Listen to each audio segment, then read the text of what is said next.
Hi, everybody. So I wanted to try to recapture a video that I made last week because I can't seem to be able to download it onto my laptop and because I think it's too big. So I'm going to kind of recapture what it is I was talking about. And this is the question that I started with. How do we change the culture of schooling and education in Ontario? And this question came to me because I was having various conversations with people, a number of different conversations with people last week, in addition to colleagues here at the faculty, with principals out in schools when I'm doing visits, with fellow parents when I'm picking up my kids and we're talking about, our experiences with our children's education, with teachers, certainly, with teachers in the secondary specifically, because that's my area, IS, and obviously with students, with my own students in school and at the faculty, and my past experience with students. But I haven't had many conversations with students this past week, although I would like to, and so I might look into doing that. And hopefully my teacher candidates might be having conversations with their students about the culture of schooling. Because what we're talking about, what's coming out in our conversations is a lot of our frustrations. I am hearing a lot of frustration that our whole school as usual model is not working for many students. And what does that mean, school as usual? Well, it's very test-based. It's still very content-driven. It's not really focusing very much on creativity and innovation.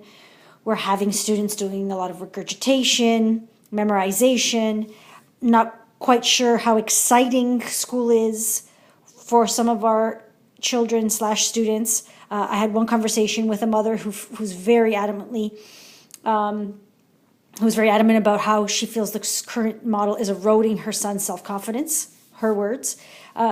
So there's a lot of frustration around this school as usual model. And what I'm seeing in my own experiences is that it's not so much that the progressive strategies aren't out there. We've been talking about progressive practices that are more student-centered, student-driven, inquiry-based, innovative, creative, working on skills. We've been talking about these kind of strategies for a lot of years. What I'm seeing is that the implementation of these progressive and innovative teaching practices is still very much on the fringes.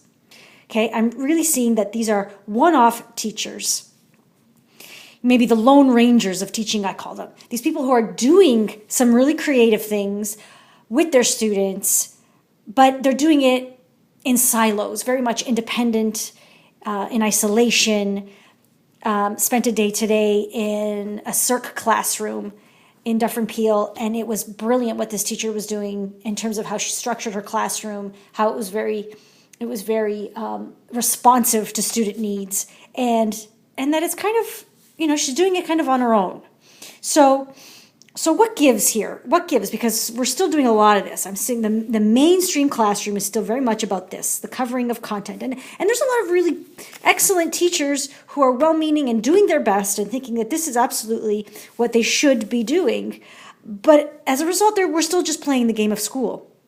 And I'm seeing it in both elementary and secondary. There's a lot of just this playing the game of school. Jump through these hoops. Let me get grades. Let me pass these standardized tests. And what we're also seeing, what we're learning is that when we are playing this game of school and we are teaching to tests, it's that it's not really improving. It's not really improving students' abilities to learn. We're not seeing these results going up. And if they are going up, they're just in little blips. Our OECD scores, I think that's what they're called, OECD scores. And there's not these huge gains. We're not making these huge gains in Ontario since we've been doing standardized tests. Okay? So this is kind of where it's all coming from. This question is coming from this. Because, okay, well, I don't know if it's because, but in addition to having these conversations, I've also started reading or continuing to read, because I started it a while ago. But anyway, Pasi Salzberg, Finnish lessons, been reading that. And I also watched this fabulous presentation that he gave on April 2013. And he talks a lot about the Finnish system, obviously, and how they moved away from standardization. But one of the things that he says in this and that I thought really struck me was their sense of school readiness in Finland is not about this, is the student ready for the school, but is the school ready for all the diverse students that are going to be going into the school, the special needs, the ESL. Are they being served well by the school, as opposed to, are these students ready to be integrated into the system, integrated into the mainstream? Let's figure out ways. Let's see if they're ready to be put into the mainstream system. And I think that we got to revisit this. I think we got to revisit this idea because this very much tells us what kind of a culture we have. I think when it's still about the kid trying to fit in to a mold that doesn't necessarily fit all kids, because that's basically what our culture so far is about. This led me to the idea that the article, in addition to reading Pasi Salzberg, I was also reading this fabulous article called Teaching as a Cultural Activity. And one of the things that the authors of this article state, hold on, I have it here in my file here, teaching is a cultural activity. Okay, these are the authors there. This is a great read, because it does talk about the fact that when we try to implement maybe small changes or individual changes. So, for example, the board, my board was, we've been on this kick to get teachers to be using learning goals, success criteria, and descriptive feedback. Okay, we believe there's belief that by doing these things that we are making learning visible, that we're making learning tangible, that students can identify what it is they need to learn, they can identify how they're going to demonstrate their learning, and they're going to get feedback along the way from the teachers. Makes perfect sense. I'm a total believer. Love it. Here's my question, though, and this is what this article forces me to ask, in the terms of how is this excellent strategy, this progressive strategy, is it being adopted? Is there widespread adoption across the board in the school? And is this effective implementation? Those teachers who are adopting it, are they actually achieving the purpose of it? And that, is it being used well, in that is it improving learning in the classroom? So basically what the article is saying is that when we try to bring about change, progressive change in a system, and we're trying to do it piecemeal, it actually doesn't work, because you can't guarantee these two things. You can't guarantee widespread adoption. You can't guarantee that it's being implemented effectively, if at all. And what you get is this complacency among staff, and I hear it all the time, that, this is just the flavor of the month, it's the latest and greatest idea, we just wait it out, it'll pass, so I don't need to be doing this, because what I'm doing is perfectly fine. I don't need to be changing what I'm doing, because this is just yet another idea, and it'll pass, and new ones, So where's the buy-in? Where's the buy-in? Teacher level. So the article purports that in order to have real change happen, you actually have to change the entire culture. Entire culture needs to change. And we can have a conversation about what that means, what culture means. And I think, I kind of try to begin to address this question. But here's something that is very interesting, because this got me thinking in terms of, asking questions about mindsets, teacher mindsets specifically. Are teachers adopting a growth? What kind of a mindset are we adopting? Growth versus mindset. And this is all about Carol Dweck's work.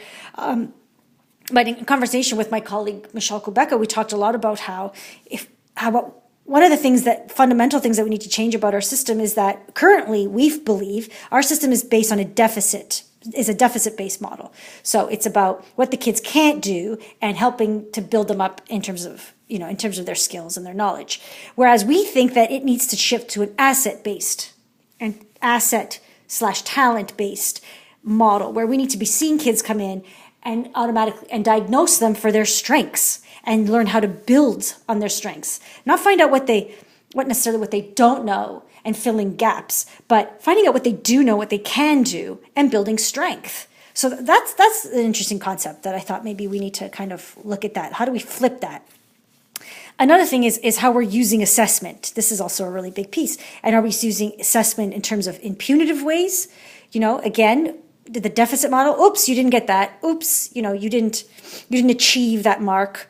And using using marks to show learning, that whole thing about just going for the marks. We still have a real culture in schools of marks. How can I put this? Marks. Learning for marks. That's it. Maybe learning for marks. Students are learning just to get the marks, and learning, I say in quotations, because then that begs the question, are they actually learning, or are they just, again, jumping through hoops? So that's another, how we're using assessment tools. Are we doing more assessment, or are we doing more evaluation, right? This is that conversation. And I think what I'm seeing is still, everything is for marks. And that whole philosophy, that whole mentality that, the kids aren't going to do it unless it's for marks. So I hear that a lot. So we need to kind of look at that in terms of, are we creating cultures in our classrooms of learning as opposed to cultures of marks grabbing? That's that question. Okay. And then there's other piece of culture is are we creating cultures in our schools, in our classrooms that are competitive or collaborative? We still have very much this competitive culture that we live in, or the greater culture at large. And so we're telling students that they have to compete, they have to do well, we have to prepare them for the next level, we have to prepare them for university, we have to prepare them for the real world. God, I love that one. We're constantly preparing them for the real world. So that gives us the license to create these competitive cultures versus more of a collaborative culture, and seeing learning as a collaborative process, not only in our schools, not only in our classrooms, but our schools and the greater. And we talk about collaboration a lot, but then I don't know if we're creating cultures in school cultures or classroom cultures that actually foster collaboration. That's the question. Is this actually happening? Is it the reality that we are living in? And with that, obviously there's students collaborating with others, with peers. There's teachers collaborating with students, creating that culture in the classroom where we're all co-learners and we all make mistakes, and that's okay. That's kind of part of this, the culture of making mistakes.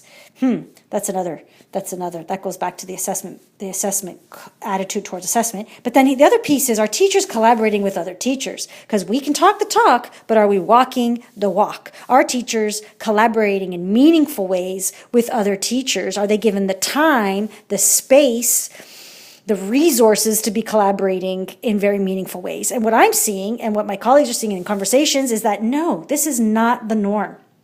They are not getting the physical space or the time on a regular basis to be collaborating with each other. we're talking about collaboration, but do we put our money where our mouth is, and do we actually, treat teachers like professionals, give them the time, and the time, which is the resource, and the physical space, and are we encouraging them to be collaborative in their approaches?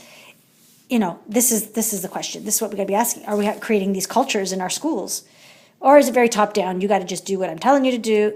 This is a big question there. So this leads me to this concept of, do we have a culture in our education system of the teacher researcher? This is a huge idea for me. I love this idea of being a teacher researcher and creating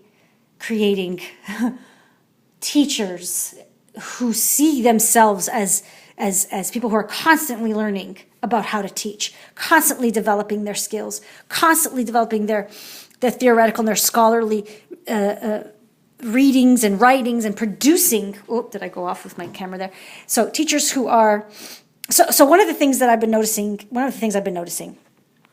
as I've been doing this work at the faculty is that one thing I hear a lot of teachers talk about. I'm going to get back to this piece.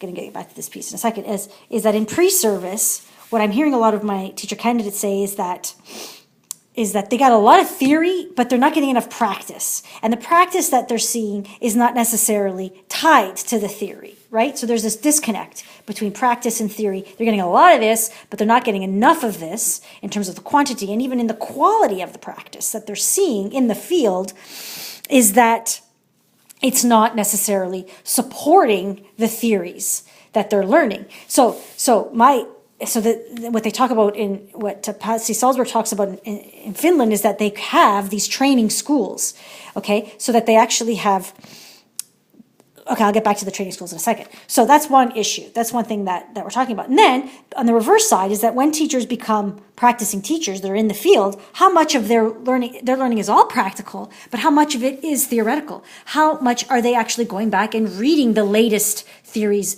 of pedagogical theories that are coming out? How much time are they spending actually educating themselves about the practice of education? And so And how much are they actually producing new knowledge, seeing themselves as researchers in the classroom? And one of the things they do in Finland, obviously, is that they require every single one of their teachers, even primary teachers, all the way up to secondary, to have master's degree. And the reason why they do this is the minimum educational requirement is because they want their teachers to have finely honed analytical and research skills.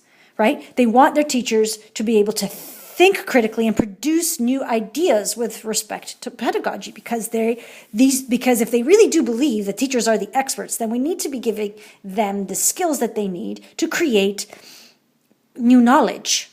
Right? So they're producing new knowledge. You're constantly honing your craft and creating new theories, testing new theories in your classroom, because you see your classroom as a laboratory, which takes us to this idea of training schools, so that they actually have schools dedicated to train teachers. And in fact, to be a teacher in these training schools, you have to have even higher qualifications than teaching in a regular school. And because being an MT, being a mentor teacher in the Finnish system is a big deal. It's a big responsibility. And there are these lab schools at OISE that I just heard about this year, and I need to go visit. But my question is, why don't all faculties of education have this lab school model, where we have these schools where we know high quality teacher practice, high quality teacher research and practice is being implemented, and so we can put teacher candidates in there and they can be a part of that experience.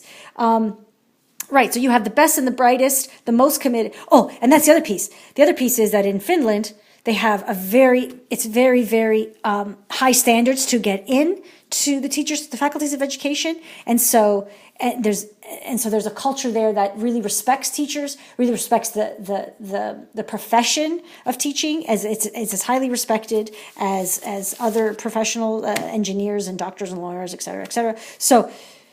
So that's my question. How do we here in Ontario attract the best and the brightest, most committed to education of the children to the profession? How do we make sure that we're getting top quality candidates coming into our systems that are ready to do this kind of rigorous work, right?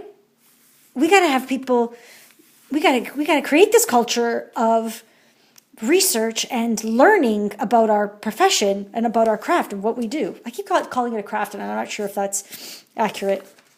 I don't know if Pasi Sahlberg would agree with that. But anyway, which then gets me thinking about the larger question, another question of how do we get our society to value public education? And he does an excellent job of talking about how in Finland there's this huge, not only respect, but value. They place a huge value on public education. They actually have a great trust in their public education system. Okay, the public trust in the system is very high in Finland. It's very low in the United States, according to Salzburg. He had some percentages there, some facts. He didn't mention Canada, so it'd be interesting to see what kind of, what level of trust we have in our public education system. But it's certainly highly esteemed and highly competitive, as I said before. One of the things he does talk about is it's all kind of tied in together, right? When you treat your teachers as professionals and you give them autonomy, you give them time, you give them these two things, autonomy and time, to develop curriculum. Curriculum is developed at the school level, which is very interesting. There are individual education plans for every student, because they're able to develop curriculum. There are national goals, certainly national guidelines, but they actually, because they train their teachers so well, then they have, it's what he talks about in terms of their culture is that it's not a culture of, you know what, I got to write this one down. This is one piece that I didn't write down on this thing, which is interesting. Okay, we're going to add to this now. Okay, everybody, give me a minute. Let me figure out how I can add here, because as I'm talking, I'm realizing that I missed the part where he talks about instead of, because this fits in with standardization and personalization. So instead of having a culture of accountability culture, right? We have to hold our teachers accountable. We have to make sure that they're doing their job. In Finland, they have instead what he calls a culture of responsibility. Responsibility. We're going to select the best and the brightest because it's important. We're going to make sure that they have highly trained skills. We have a very highly trained a skilled workforce of professional teachers so that we actually give them the responsibility and we trust them because we know that they're going to do their job. They know that they're going to do their jobs, and the output is that the students are learning and they're doing well. So that leads us to this idea that instead of standardizing, we're going to personalize the education. We're going to personalize education, which as a parent sounds amazing. As a teacher, it sounds amazing. But as a parent, I want to know that my kid is learning in a way that fits my kid's strengths, that builds my child's strengths. That would be really cool. And the other part is that he talks about the direct correlation between wealth distribution in a country and its educational achievement levels, which is really kind of interesting. So luckily, Canada is in the middle of the road. Apparently, our wealth distribution, the income inequity in our country, not great, but it's not as bad as in other countries, i.e. the U.S., which it has the worst, according to Salzburg, it has the worst wealth income inequality, or has the highest income inequality. And in Finland, their income inequality is actually quite low. Again, this is according to Salzburg, but we're kind of middle of the road. But I thought that was an interesting situation here because I think it ties in with the sense of equity, right? Yeah. And is our education system equitable? Which means any kid who comes through our system, whether rich or poor, are they getting a good quality education? We are actually relatively equitable, according to Salzburg. We are actually one of the top 4, which is very, very refreshing, that our education system is quite equitable. And one of the things that he talks about is minimizing choice, minimizing parental choice in terms of providing many different kinds of school systems that follow the marketplace model, right? That, you just basically pick and choose, pay for the best schools. You want the best schools, you got to pay for it. So versus a model that is equitable because all the schools are offering a relatively equal level of professionalism in their schools. So that was kind of interesting. I thought that was great. So basically this comes to the idea, I don't know what idea this comes to, but no, I do, actually. I lie. I really do. I don't know where to start, but I think that we have to start looking maybe at change in terms of, instead of piecemeal changes, we got to be looking at the entire culture. So maybe we got to define what is the culture. Well, again, I think I did that. I think that it's still very much the traditional model. The culture of schooling is still based on a traditional model, which is output of content and maybe not so much on skills, but very much going for marks, very Marx hungry, and is about, it's about product versus process and versus learning and versus skills based. I don't know. This is what I'm thinking. I'm thinking we need to really take a look at what our culture is, who is it serving, our culture of education, who's it serving, and where do we begin to change it? And do we kind of begin to change it at all these different levels? And not just at one. We have to be changing it in the classroom. We got to be changing it in the faculties of education. We got to be changing it at our dinner tables and conversations with people and talking about what we as parents expect out of our education system. There's lots of conversations we need to keep having, but this is one of them. So let me know what you think. Please respond to any or all of these ideas. I would love to hear and read your feedback. Thanks, everyone.